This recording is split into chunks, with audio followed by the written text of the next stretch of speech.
पड़ के संगी भाई भाई ला काटत है। चीज बस तो अलग हो गे दाई दादा घलौला बांटत है।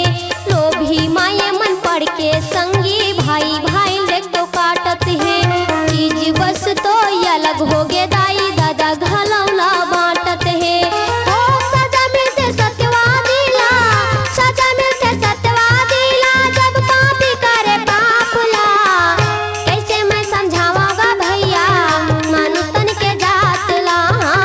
कैसे मैं समझावा दाई मानु तन के जात ला।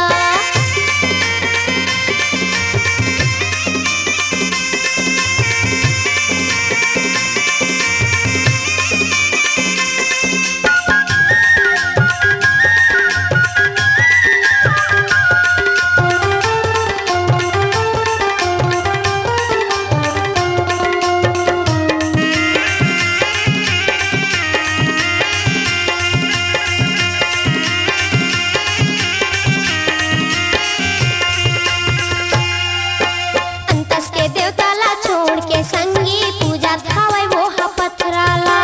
सतनाम सही वो हीरा ला छोड़ के हृदय में धराए वो बदराला। अंतस के देवता ला छोड़ के संगी पूजा खावे वो हा पथराला। सतनाम सही वो हीरा ला छोड़ के हृदय में धरा थे बदराला।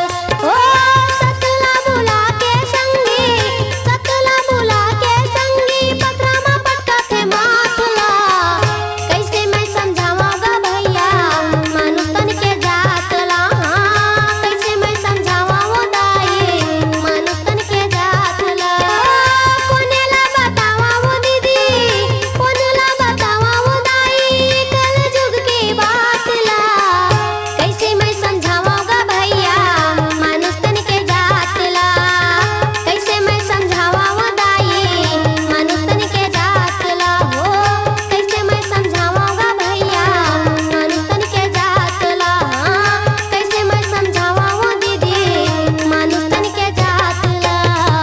पंथी भजन के मशहूर दूरदर्शन कलाकार राम अवतार महादेवा और तारा कुलकर्णी के स्वर में टेप कैसेट और वीडियो सीडी गिरौदपुरी पावन माटी।